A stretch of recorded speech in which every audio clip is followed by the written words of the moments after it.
History is a nightmare from which I am trying to awake, said James Joyce in his masterpiece Ulysses in 1914. Unfortunately, the 20th century was the deadliest, and there were many wicked people who soiled mankind without mercy. Even worse, some monsters made misery for some others, and Himmler was the architect of that. He was Hitler's most devoted sycophant, a silent, efficient, and brutal architect of the Holocaust. He mercilessly dispatched those who stood in his way, rising to a position of power second only to the Führer. In the end, he did something that made him an enemy of his master, and we are about to witness something amazing. Born on October 7, 1900, in Wittelsbacherstrasse 2 in Munich, Heinrich was a sickly child who frequently missed school due to various illnesses. Nonetheless, he compensated for his absences by just studying harder and proving himself to be an excellent student. The man, who would go on to brutally persecute Catholic clergy, was up in a devoted family of believers. As a child, he wrote in his diary, "I will always love God and remain true to the Church." As a youth, Heinrich worked as an altar boy. But when war broke out, he had a strong desire to serve his nation in a military position. Gebhardt, a staunch nationalist, agreed and attempted to utilize his royal connections to ease his son's road to becoming an officer. However, the 17-year-old was turned down by the Imperial Navy because he was short-sighted and extremely weak. He then joined the army and was sent to officer training school. However, the war ended before he could complete his cadetship. Unlike the Führer he would come to admire, Himmler seen none of the devastation of World War I firsthand. In April 1919, Himmler joined one of the numerous Freikorps army formations dedicated to crushing the communist movement. During the next 2 years, he worked for numerous paramilitary organizations that opposed democracy, the heinous Treaty of Versailles, and Marxist totalitarianism.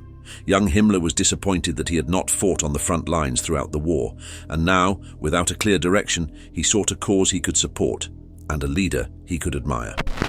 Himmler's family was not intrinsically anti-Semitic. However, in his early 20s, he began reading anti-Jewish tracts that circulated around Munich. He also obtained the Protocols of the Elders of Zion, a forgery that claimed to provide details of a Jewish global conspiracy. Himmler grew up during a period of instability in the old system.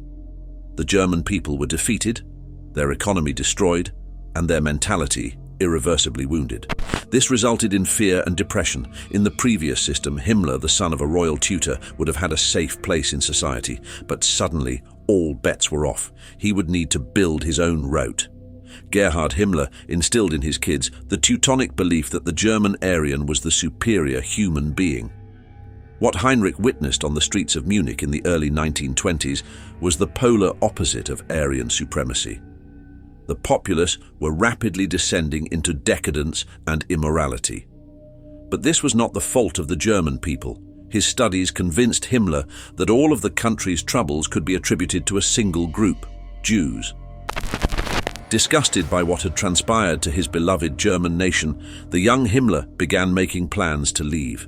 On November 23, 1921, he wrote in his diary, "I cut an article from the newspaper about emigration to Peru. Where will I end up? Spain, Turkey, the Baltic countries, Russia, or Peru? I often think about it. In 2 years, I will leave Germany." A year later, he was still in Germany, but his desire to live overseas persisted. In 1922, he approached the Soviet embassy about migrating to Ukraine as an estate manager. 2 decades later, he would send his death squads into Ukraine to ruin the country and exterminate its Jewish population.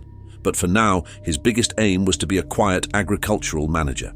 By the end of 1922, Himmler had earned a degree in agriculture and worked as an agricultural assistant in a fertilizer business. Later, in 1923, he joined the Nationalist Socialist Workers' Party. He began as a member of Ernst Röhm's paramilitary organization and took part in the unsuccessful Beer Hall Putsch to gain power. The police imprisoned several people, including Hitler. Himmler was questioned but eventually released due to a lack of proof. However, his role in the failed insurrection resulted in his losing his job as an agricultural analyst. He had to return to live with his parents due to a lack of funds. Around this time, Himmler appears to have slipped into a deep depression. He had few friends and exhibited an aggressive, volcanic attitude. He abandoned his Catholic faith and developed an interest in the occult. Unlike many other new Nazi Party recruits, Himmler was not instantly intimidated by the presence of Adolf Hitler. His devotion for the Führer grew with time. As was his custom, Himmler studied all he could about and by Hitler. He began to respect him intellectually first, and the worship would follow. The now unemployed 25-year-old began directing all of his efforts on the cause of National Socialism. He became secretary to Gregor Strasser, a pharmacist from Landshut running for the Reichstag. In exchange for a monthly stipend of 120 Reichsmarks, he rode his motorcycle around Lower Bavaria, delivering fiery speeches against Jews and communists. Strasser was a Nazi party member aiming to take control of the organization from the imprisoned Hitler. Himmler supported Strasser in the internal power struggle because he believed he would succeed. In the early 1920s, the notoriously shy Heinrich met his Fräulein, a Bromberg nurse named Marga. Tall, blonde and blue-eyed, she embodied both the Teutonic ideal and Himmler's vision of Germanic womanhood. The pair married on July 3, 1928, with Marga bringing a sizable dowry to the wedding. This cash windfall enabled Heinrich to realize his ambition of having his own plot of land, and they bought a poultry farm in Wittelsbacherstrasse near Munich. During this time, Himmler quickly rose in the party's hierarchy. By 1926, he had advanced to the position of Deputy Reichsführer SS. By then, Hitler had been released from prison, dismissed Strasser's internal threat, and published Mein Kampf.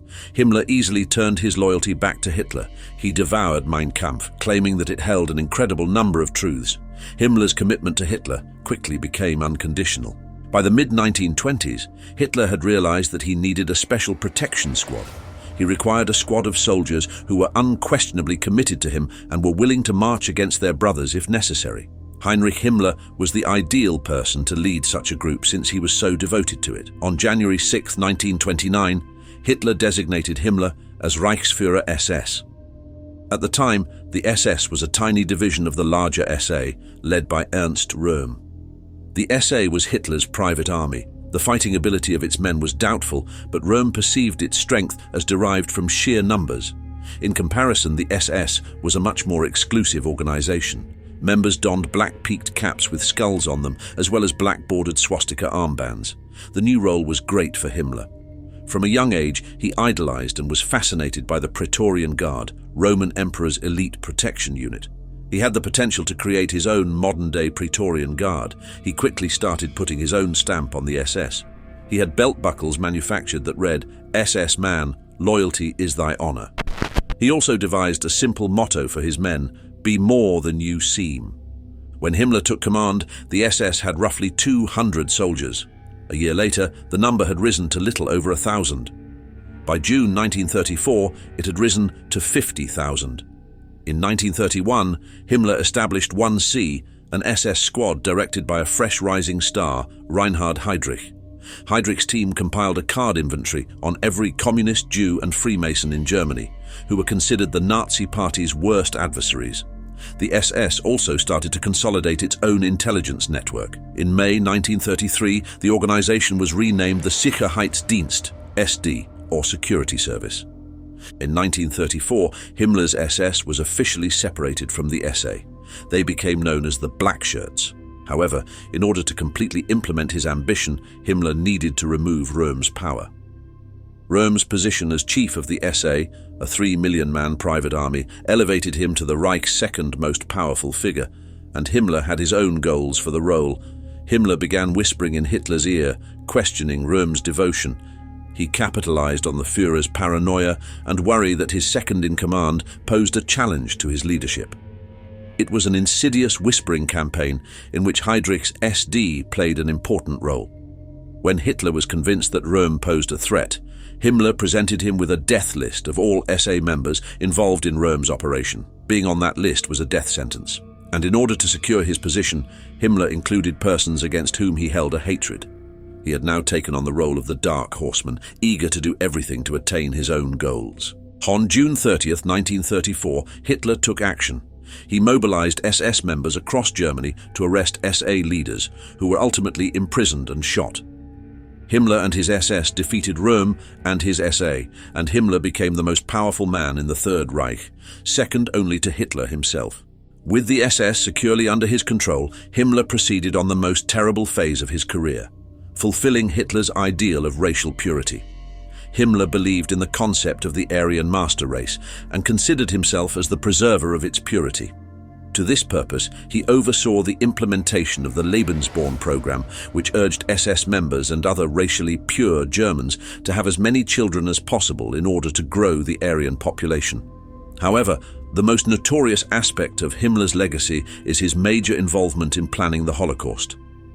Himmler constructed Dachau, the first concentration camp, shortly after Hitler took power in 1933.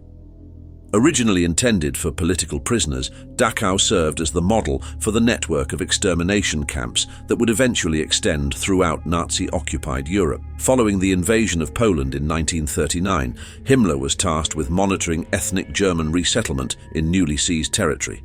This included the forcible evacuation of Poles and Jews from their houses. Himmler's SS was responsible for collecting up millions of Jews, Romani people, and other groups deemed undesirable by the Nazi authority, and transferring them to ghettos and death camps. At the Wannsee Conference in January 1942, Himmler's lieutenant Reinhard Heinrich laid out the plan for the final solution to the Jewish question.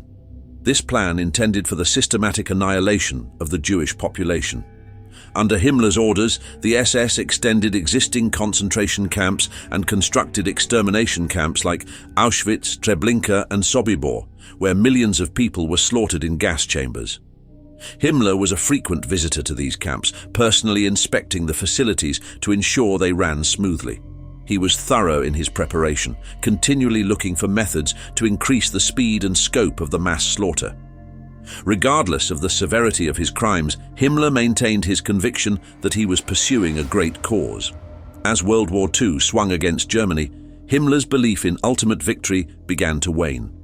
By 1944, he had begun discreetly researching prospects for negotiating a peace treaty with the Allies, communicating with the Western countries through intermediaries.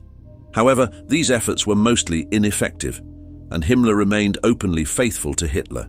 In April 1945, with Berlin surrounded by Allied forces, Himmler made his move. He contacted Count Volker Bernadotte of Sweden and advocated surrendering to the Western Allies in the hopes of saving himself and securing a place in post-war Germany. When Hitler learnt of Himmler's treason, he was furious and promptly stripped him of all his titles, ordering his imprisonment. On May 21, 1945, British forces caught Himmler as he sought to flee into concealment. 2 days later, while being searched, he bit down on a cyanide capsule secreted in his mouth, resulting in his death. And the barbaric mind was gone for the good of the people.